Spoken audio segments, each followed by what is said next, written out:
রনের দিদি দীপিকার হাতে রনকে মার খেতে দেখে, এত ওর উপরে টর্চার দেখে অবশেষে পৃথি গেল রেগে এবং পৃথি মুখ খুলতে বাধ্য হলো। এবং তারপরে পৃথি কি বলল সেটা আপনারা একবার দেখুন।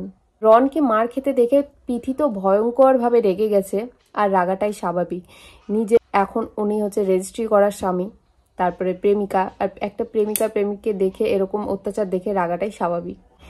এবং রাগের মাথায় পৃথি বলে দিল তার ননদের আসল সত্যিটা কি। পৃথি তার ফেসবুক পেজ পৃথি মণ্ডলে একটা স্টোরি শেয়ার করেছে এবং সেম ক্যাপশন দিয়ে তার পৃথি মণ্ডল ইউটিউব চ্যানেলে একটা কমিউনিটি পোস্ট দিয়েছে। এখানে সে সব লিখে জানিয়ে দিল সকলকে আসল দোষীটা কে। শুধু রনের ওপরেই যে দীপিকা অত্যাচার করেছে তা কিন্তু নয়, পৃথি সেখানে জানিয়ে দিয়েছে সেখানে কিন্তু পৃথির ওপরেও প্রচুর টর্চার হয়েছে। কি বলেছে আসলে পৃথি মণ্ডল, চলুন গিয়ে তার পোস্টটা একবার পড়ে দেখি এবং স্ক্রিনে দিয়ে দিচ্ছি, আপনারাও পড়ে নিন।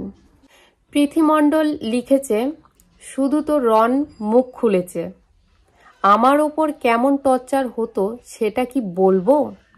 মানে এখানটায় দীপিকাকে উদ্দেশ্য করে পোস্ট করা হয়েছে যে পৃথি কি সেটাও বলে দেবে যে শুধু রনের ওপরেও না, পৃথির ওপরেও একটা অত্যাচার হয়েছে। তো আশা করছি আমরা কিছুদিন বাদে পৃথির মুখেও শুনতে পারবো ভিডিওতে যে পৃথির সঙ্গে কি কি হয়েছে, আর সেটা আমরা সবাই শুনতে চাই। এতদিন যে ভালো মুখোশ, মানে ভালো মানুষের মুখোশ পড়েছিল দীপিকা, তো সেটা আমরাও চাই দীপিকার মুখোশটা সবার সামনে যখন এতটা খুলেছে আরও পুরোপুরি খুলে যাক।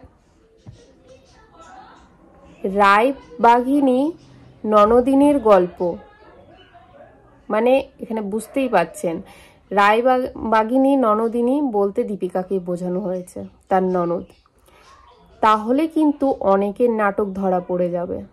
তো মানে বুঝতেই পারছেন এখানে শুধু দীপিকা নয়, এখানে অনেকে নাটক করছে, অনেকের মুখোশ খোলা এখনো বাকি আছে, তো সেটা শুধুমাত্র পৃথি খুলতে পারে। তো এই পোস্টটা এত দূর ছিল, আপনারা চ্যানেলের লিঙ্ক দিয়ে দেবো পৃথি মণ্ডলের, গিয়ে চেক করে নিতে পারবে। তো আপনারাই বলুন পৃথি মণ্ডলের কি তার ননদের মুখোশটা খুলে দেওয়া এবং লাইভে এসে সব বলাটা কি এখনই দরকার? যদি দরকার থাকে কমেন্টে জানান।